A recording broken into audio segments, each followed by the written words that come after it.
I've never been much of a night owl. Even in college, while my friends craved midnight drives and shady alleyway dares, I stuck to the safe path. But sometimes, life corners you.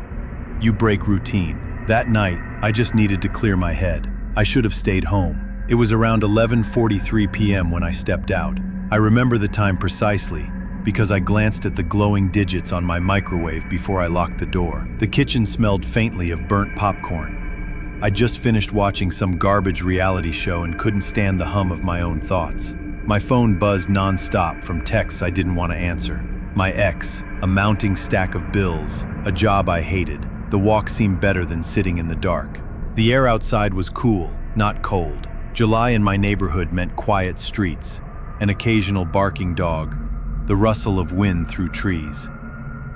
I live in a sleepy suburb outside Cincinnati, where nothing much ever happens. 2 gas stations, a closed-down bowling alley, a lot of old folks and early risers.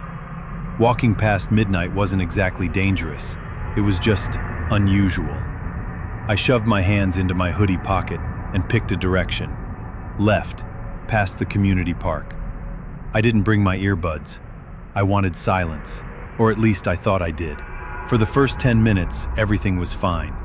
Peaceful even. The streetlights painted soft orange halos across the cracked sidewalks. I passed a row of modest ranch-style homes, all tucked in and dark.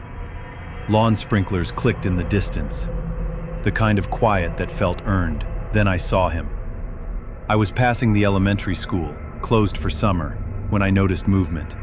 A figure across the street, maybe 100 feet ahead. He stood just under a flickering street lamp, too still, too upright. He was wearing a suit, not a tuxedo, not business casual, but a full-blown, outdated black suit, like something from a funeral in the 1950s. Shiny black shoes, no tie, and he was smiling. That's the first thing that struck me, his smile, broad, too wide, teeth gleaming in the streetlight. He wasn't looking at his phone, he wasn't walking his dog, he was just standing there, grinning directly at me. I stopped. My heart thumped once, hard. Maybe he was drunk, maybe just a weirdo waiting for a ride. But something about the stillness, that eerie fixed smile, made my scalp prickle. He didn't move an inch. I did what most people would do. I crossed the street, kept walking, tried to pretend I hadn't noticed him. But the feeling stayed with me, like eyes on the back of my neck. I glanced over my shoulder. He was gone. The street lamp flickered again, alone now. The space where he'd stood was empty. A normal person might feel relief, right? But I didn't. I kept telling myself it was fine. I was just tired, stressed, maybe even imagining things. But the adrenaline told a different story. My pace quickened. I took a turn down Whitmore Lane, a narrower street with older houses. The sidewalk here buckled with age, roots pushing up from underneath like twisted veins. That's when I heard it. Footsteps behind me. Not quick, not slow, just deliberate. I turned around fast. Nothing. The street was empty again. No cars, no movement. Just the hum of a nearby transformer and a moth dancing in a halo of light. I turned back. He was there. Not far this time, maybe 20 feet. On my side of the street now. Same suit, same frozen grin. His head tilted slightly, like he was studying me. I stumbled backward, nearly tripping on a crack in the sidewalk. "What the hell do you want?" I shouted, the words mayhappy. He didn't answer, didn't blink, didn't move, just smiled. I pulled out my phone and tapped the screen. Dead. Black. I had just charged it before leaving. It made no sense. "Nope," I muttered, my voice shaking. I turned and sprinted. Not a jog, a full-out run. I didn't look back. I couldn't. I just focused on the way the wind bit into my cheeks, how my shoes slapped the pavement, how my breath started to burn in my chest. After maybe 2 blocks, I ducked into a cul-de-sac and hid behind a pickup truck parked under a tree. I crouched low, hands on my knees, trying to catch my breath. Every instinct screamed to keep moving, but I needed to know, was he still following me? Slowly, carefully, I peeked around the bumper. There he was, right at the entrance to the cul-de-sac, closer than he should have been. Still smiling, still staring. I didn't hear him approach. No sound, no footsteps, just there. I ducked back down. My chest heaved, my mind reeled. Call the cops, I thought, but my phone was still useless. I pressed the power button hard, again and again. Nothing, just the faint reflection of my panicked face in the black screen. Then I heard something that chilled me to the bone. He started laughing. Not a belly laugh, not a chuckle. It was something else. Thin, wheezing, almost mechanical, like someone trying to remember how to laugh after years of silence. It echoed off the empty houses like a twisted lullaby. I bolted. I cut through backyards, stumbling over flower beds, brushing past garden gnomes and hanging planters. I didn't care. I just wanted away. Lights were out in every home. No movement, no help. I made it to Mulberry Drive and finally saw something familiar. He was standing just a few feet back. How? I didn't hear him. Didn't see him in the glass of the door as I approached. It was like he stepped out of the shadows themselves. I wheeled around and... gone. Nothing. No one. Just the empty parking lot and the buzz of a neon ATM sign flickering in the corner. Was I going insane? That's what I asked myself, over and over. Maybe I imagined him. Maybe I'm having some kind of breakdown. But then I turned to the deli's front door, and written across the glass in long, smeared streaks was a smiley face, drawn with a finger. Fresh. Too fresh. I backed away from the glass, heart hammering so hard I could feel it in my teeth. The smiley face stared back at me, crudely drawn, uneven, childlike. The kind of thing a kid might doodle in a foggy car window. But this wasn't a child's drawing. The lines were oily, yellowish, greasy. Something about it made my skin crawl. I turned and ran. Not home. Not yet. I didn't want him knowing where I lived, as if he didn't already.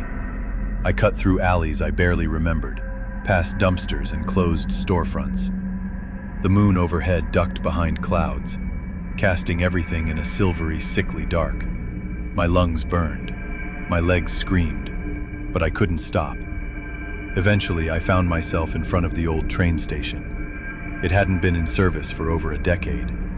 Just a rotting shell with boarded windows and weeds growing through the concrete. I ducked inside, through a gap in the plywood. It stank of mildew and rust. Perfect place to hide. I crouched behind an overturned bench and finally allowed myself to breathe. I listened. Nothing but the wind whispering through broken glass. I stayed there for what felt like forever. And then, I heard the tapping. Faint, hollow, like footsteps on old wood. I pressed a hand over my mouth. Tap closer now. I didn't dare peek. The sound of a door or a board shifting somewhere nearby. And then that laugh again. Raspy, wet, wrong. It filled the station like a fog, seeped into every corner. Then, silence. I waited. 5 minutes. 10. 20. Nothing. Eventually, I worked up the courage to leave. Slowly, carefully, I slipped out the way I came in. The streets were empty again. Normal. Except for one thing. Every single streetlight on the way home, every last one, was out. Except for the one in front of my house. And under it, he stood, smiling. I froze across the street, ducking behind a neighbor's trash bin. He didn't move. He just stood under that humming, flickering light. His face stretched into that same impossible grin. And then I backed away and collapsed against the kitchen counter. Safe, for now. I flicked on the light, and there, on my fridge, was another smiley face, drawn in condensation on the metal. I screamed. I tore it off, wiped it clean with a dish towel. My heart was beating like a drumline. He was inside. He had been inside my house.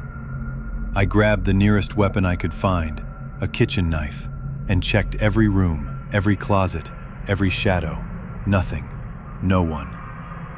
I called the police. This time, the phone worked. The cops arrived about 15 minutes later, 2 of them. One older, heavy-set, clearly tired of this kind of thing, and the other a young guy who still had that eager-to-help energy. I let them in, told them everything. They took notes, nodded politely. The older one, Officer Myers, asked, "Any signs of forced entry?" "No," I admitted. "But he must have come in." There was a smiley face on the fridge. He scribbled something and exchanged a glance with his partner. "Could anyone else have access to your house? A friend playing a prank, maybe? Roommate? Ex?" "No, I live alone. I've changed the locks since my ex left." They swept the house, found nothing. No sign of entry. No footprints. No weird grease on the windows. They offered to file a report and do a few extra patrols around the neighborhood. "But," Myers said as he handed me a card, "you might want to talk to someone. Stress does strange things." I didn't argue. I knew they wouldn't believe me. Hell, I barely believed me.